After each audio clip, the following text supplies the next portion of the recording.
안녕하세요. 향기로운 세상을 꿈꾸는 난초바다 정혜영입니다. 이런 아이를 본 적 있나요? 가난하기 때에는 엄마랑 키가 거의 비슷했대요. 12살 때에는 늪에 빠진 마차를 번쩍 들어올려 사람들을 구했다고 하네요. 더 커서는 사람들을 괴롭히는 큰 곰을 집어던져 하늘에 별 자국을 남기기도 했지요. 바로 세상에서 가장 큰 여자아이 안젤리카의 이야기예요. 제목은 세상에서 가장 큰 여자아이 안젤리카. 글 앤 이삭스, 그림 폴 젤린스키, 옮기니는 서애경님이고요. 출판사는 비룡서이고 저 난초바다 정형이 낭독해드립니다. 표지를 보면은 눈을 동그랗게 뜬 여자아이겠죠? 안젤리카의 모습이 그려져 있고요. 뒷면을 보면은 칼데곶 명예상, 뉴욕타임즈 최우수 그림책상, 퍼블리셔스 위클리 베스트 북으로 알려져 있네요. 세상에서 가장 큰 여자아이 안젤리카는 도대체 무슨 일을 하는지 그 이야기 속으로 들어가 볼까요? 내지는 처음 본 것 같아요. 나무 결을 그려놓은 것 같습니다. 내지 제목 아래에는 둥그런 모습의 나무 결이 들어있고요. 왼쪽에는 아마 안젤리카를 말하는 것 같아요. 꽃을 들고 있는 안젤리카의 푸른 눈이 투명하게 그려져 있고요. 굉장히 담담한 모습이지만 야무진 모습이죠. 안젤리카 롱라이더가 세상에 태어나 첫 울음을 터뜨린 날은 1815년 8월 1일이었어요. 갓 태어난 안젤리카는 엄마의 키보다 약간 더 클까 말까 했고 혼자서 나무를 타지도 못했어요. 그때만 해도 안젤리카라는 아이가 테네시 주에서 가장 훌륭한 사냥꾼이 되리라고는 아무도 상상하지 못했어요. 테네시주 아버지들은 아기가 태어나면 아기 침대에다 반짝반짝 빛나는 새 토끼 한 자루를 넣어준대요. 아기가 가지고 놀 수 있게요. 안젤리카의 아버지도 마찬가지였어요. 그런데 2살밖에 안 된 안젤리카는 도끼로 뚝딱 아기 오두막을 한 채 지었어요. 안젤리카가 어엿한 처녀가 되었을 때 마을에는 안젤리카의 용감함을 따를 사람이 없었지요. 안젤리카는 온 마을이 깜짝 놀랄 만큼 어마어마한 일을 해냈어요. 안젤리카가 12살 때였어요. 길을 가던 포장마차 행렬이 늪에 빠진 일이 있었지요. 사람들은 마차를 늪에 그냥 팽개쳐 둘 수밖에 없었어요.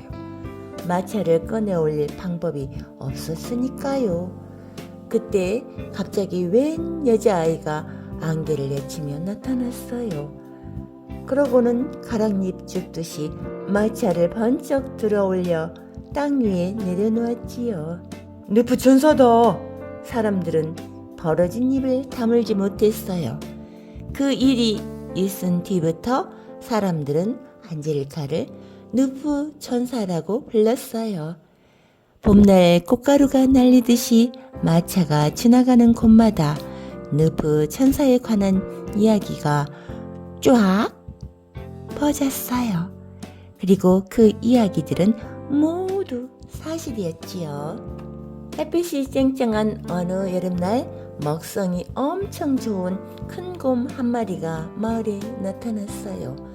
그 몹쓸 짐승은 툭 하면 곶감문을 뜯고는 겨우내 먹으려고 보관해둔 양식을 한 톨도 남기지 않고 감쪽같이 해치웠어요. 곰이 마을에 나타나 행패를 부르고 갈 때마다 사람들은 에이 벼락 맞아 죽을 놈 하고 욕을 해댔어요. 그래서 그 곰은 벼락이라고 불리게 되었지요. 마을 사람들이 벼락을 잡아보려고 했지만 어림도 없는 일이었어요.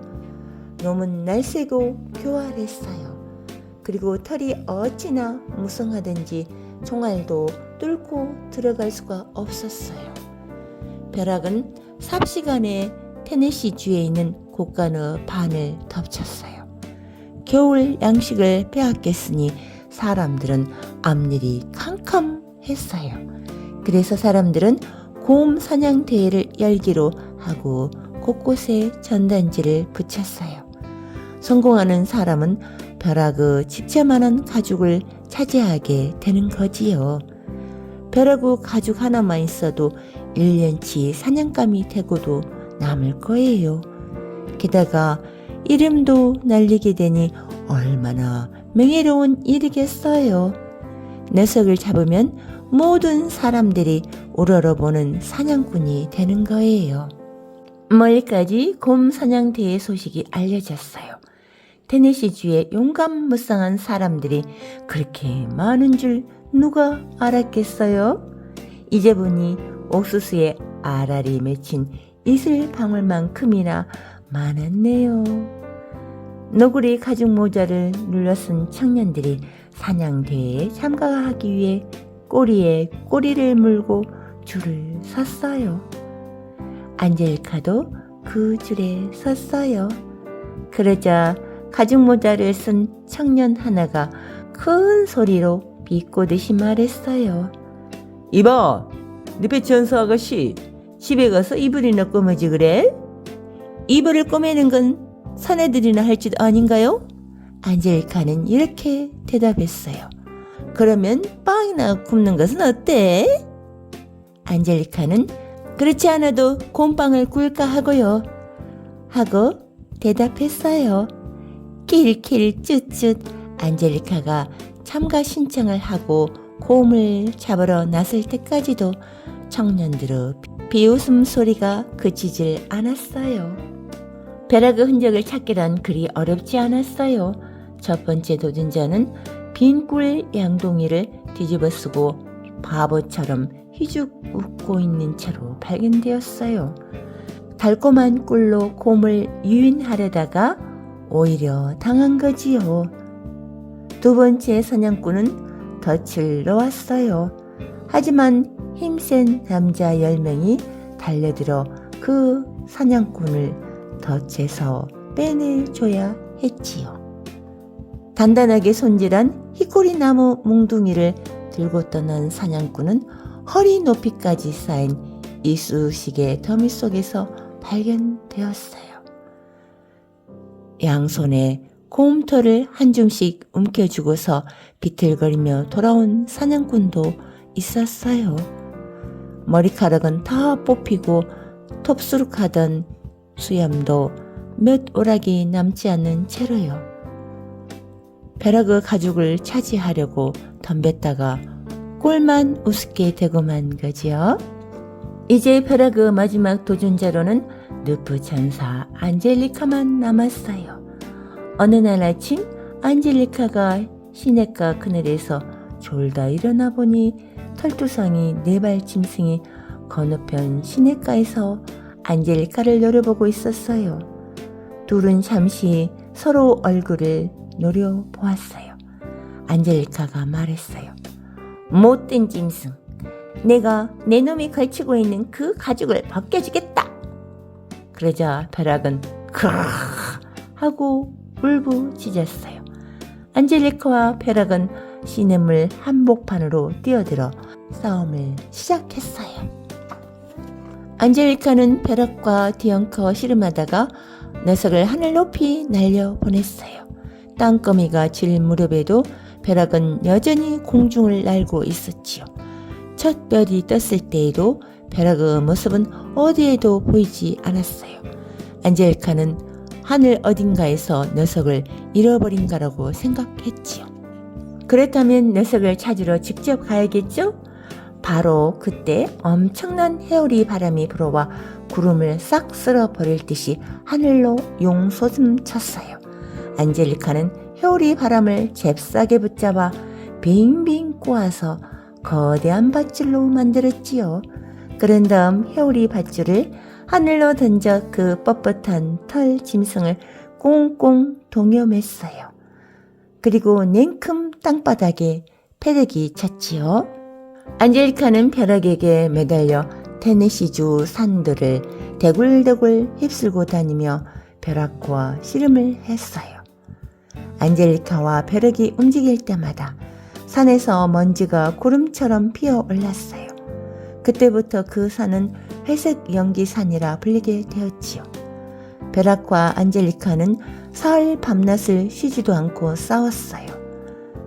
나흘째 되던 날 둘은 뒤엉켜 싸우다가 10길도 넘는 호수 속으로 빠졌어요.